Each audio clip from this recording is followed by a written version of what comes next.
Jadi hari Senin pagi itu sudah hampir auto cek bawah tuh. Makanya kalau kita lihat ya, di gasnya AS Medan Gunung Galang itu ada gap yang besar ya, masuknya 2.200 atau 2.100 gitu. Dan tentu saja investor ini menganggap wah ini sudah berhasil nih 2.000 loh, dari yang pernah 5.000 fundamental aman-aman aja gitu. Mohon maaf ya bagi yang output AMSP dari angka 8.000 atau ini, saya mohon maaf lagi, ini hanya sebagai contoh studi kasus saja ya.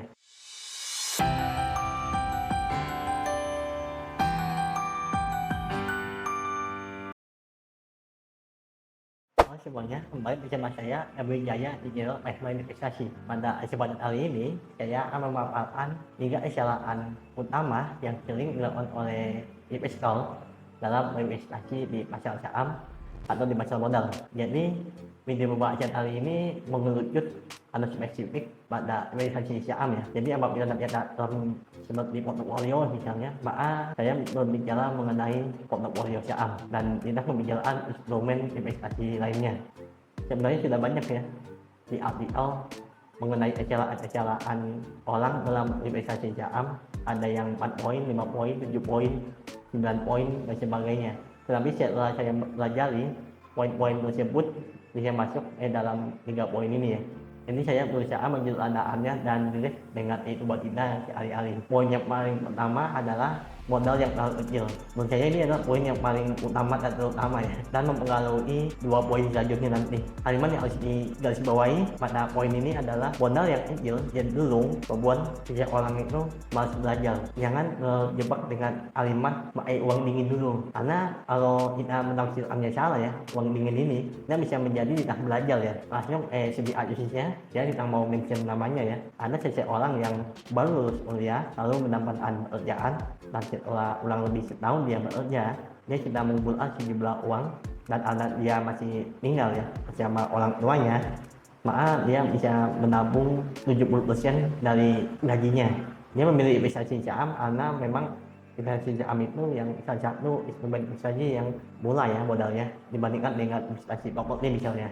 Karena terjebak dengan istilah uang dingin tadi ya, dia hanya top up itu 1 juta untuk berinvestasi di saham, dan jujur saja itu tidak salah ya. Tetapi amanah dengan 1 juta dia mau jualan waktunya ya untuk mempelajari hal baru. Mungkin sebagian dari kita ada yang mau ya tetap belajar meskipun modal tidak kecil ya, tapi berdasarkan pengalaman saya, kalau dia menggunakan modal yang kecil ya, saya itu menjadi main-main ya habis istilahnya, dan tidak terlalu mendalami investasi saham ini ilmu-ilmunya, dan tentu saja saya tidak memprioritaskan ini ya, ini prioritasnya modal saya juga kecil, mending saya iring kerjaan lainnya seperti itu. Jadi rugi juga nggak apa-apa lah, anggapannya uang hilang 7 juta ini seperti itu.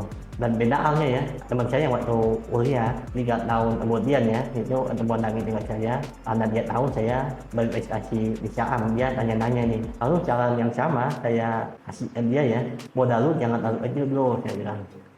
Kalau modal kecil, pengalaman gue itu justru menganggap remeh, jadi gak usah belajar lah. Dan yang mengejutkan, dia itu menggunakan 5 kali gajinya dia ya, take home pay-nya dia. Padahal saat itu dia sudah memulai DP rumah waktu itu ya, ABL, dia ambil ABL, dan itu memicu dia untuk semangat belajar mengenai investasi saham ya, karena memang tujuan dia di investasi saham itu kan dia ingin meningkatkan capitalnya ya, dan juga di lain sisi dia juga harus mempertimbangkan risiko kehilangan uang, karena dia juga sudah ada cicilan yang cukup besar begitu, dan itu membuat dia belajar ya siang dan malam, meskipun dia kerja kantoran, tapi dia entah malam itu belajar sampai jam 12 malam gitu ya, nanya-nanya WA saya. Jadi gue senang ya, dalam beberapa bulan dia itu sudah banyak pengetahuannya, dan kita menjadi diskusi seimbang ya, saling menukar pikiran gitu. Jadi kesimpulan dari poin yang pertama ini, ada suatu titik di mana modal kita itu cukup membuat kita itu mau belajar ya, karena meluangkan waktu kita untuk belajar agar acaranya ini tidak main-main. Dan di titik itu juga kita itu siap ya kehilangan uang sebesar itu. Tapi tidak hilang juga sih, kalau 100% paling 50% lah udah belajar. Kita biaya kuliah berapa sih gitu, seperti ya. Dan seperti yang saya katakan lagi ya, bahwa poin ini yang paling utama ya, dan mempengaruhi 2 poin selanjutnya. Poin yang kedua adalah lalu mengejar performa. banyak investor ya yang sangat ingin mendapatkan imbal hasil yang besar dan bandingkan kinerja portofolionya itu dengan orang lain ya. Beberapa tahun yang lalu ya banyak juga influencer yang pamer penghasilan dari investasi ya, dan dalam konteks ini investasi saham misalnya. Jadi banyak nih pemula-pemula itu yang kemarin belum pernah masuk ya pasar saham, lalu melihat wah ternyata di pasar saham ini besar ya profitnya. Hal ini yang membuat istilah FOMO, fear of missing out, menjadi tren ya saat itu. Terus setelah saya melakukan riset ya tadi, ternyata angka yang mengejutkan bahwa alasan fundamental mengapa menjadi FOMO itu adalah karena kurangnya keyakinan seseorang berada dirinya sendiri di konteks pasar saham ya. Jadi seseorang sebenarnya sudah mempelajari suatu saham, mempelajari fundamentalnya, dan dia menemukan suatu perusahaan, wah perusahaan ini sedang ada value ya, lalu dia membeli saham itu, dan tapi sahamnya sudah naik-naik gitu.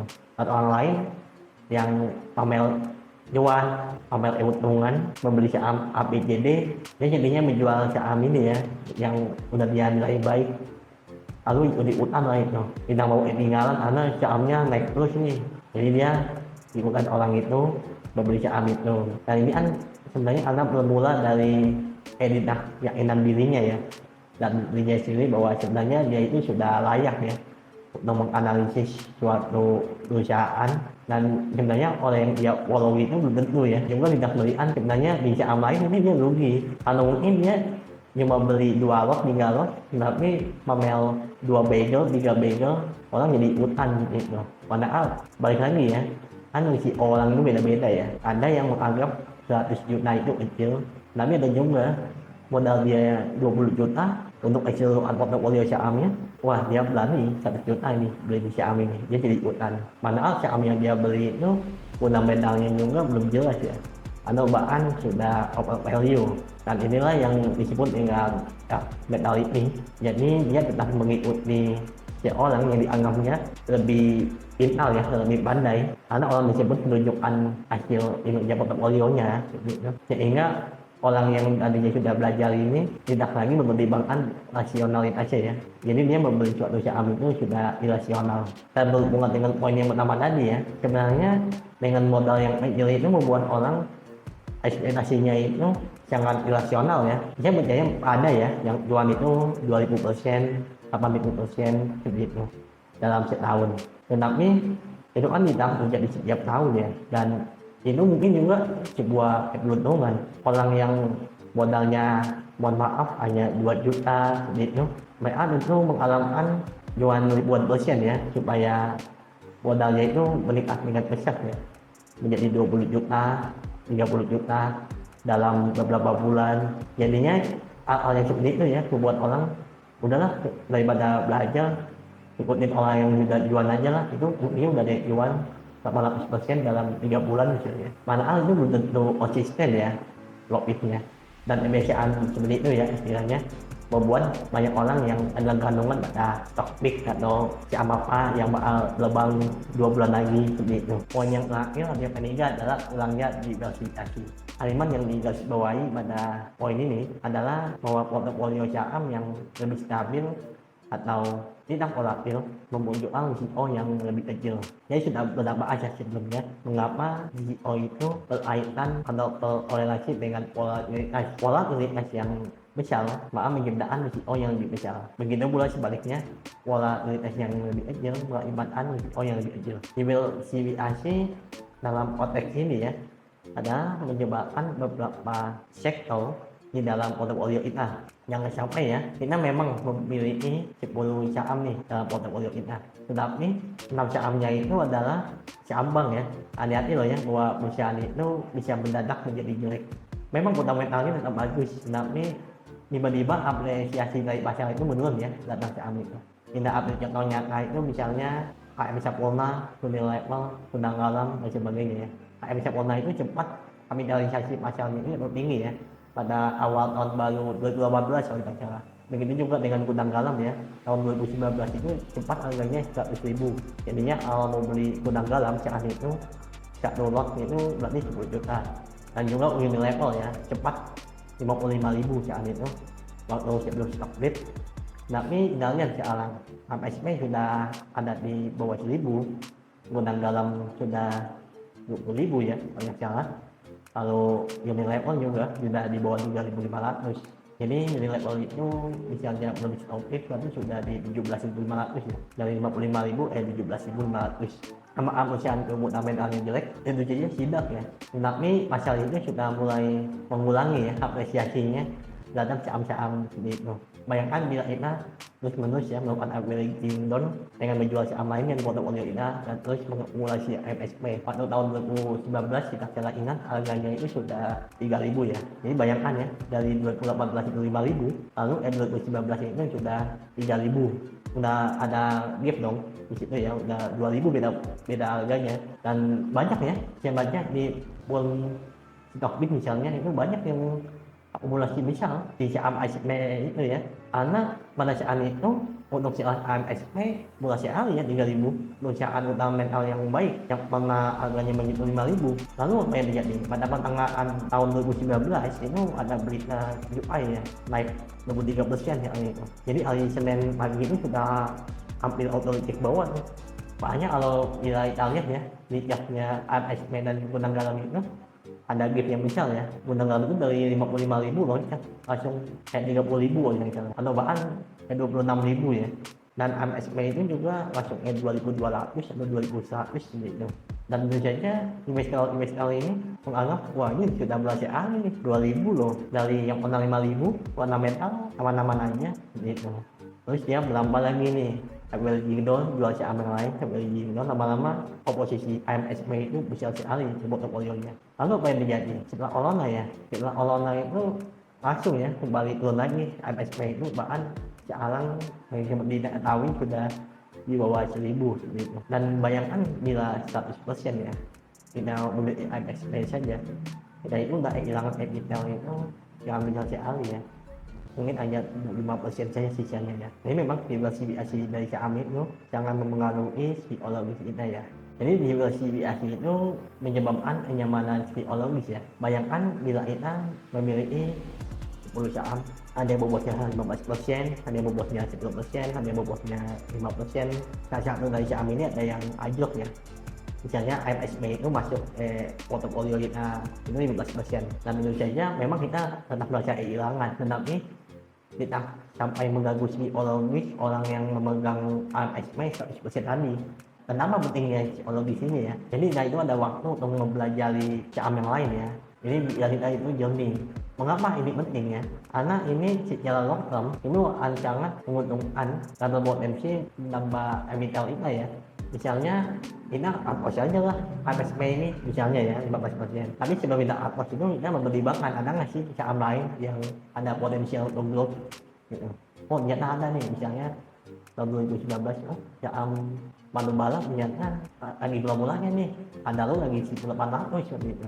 Dan harga batubara itu sudah lama sekali ya bisa naik ya harga batubara acuannya. Kalau nggak waktu itu ada kapan 6, pada itu kan dia sedang ibu tuh mengenai DL. Terus ada zamannya mobil listrik Gunung DL gitu.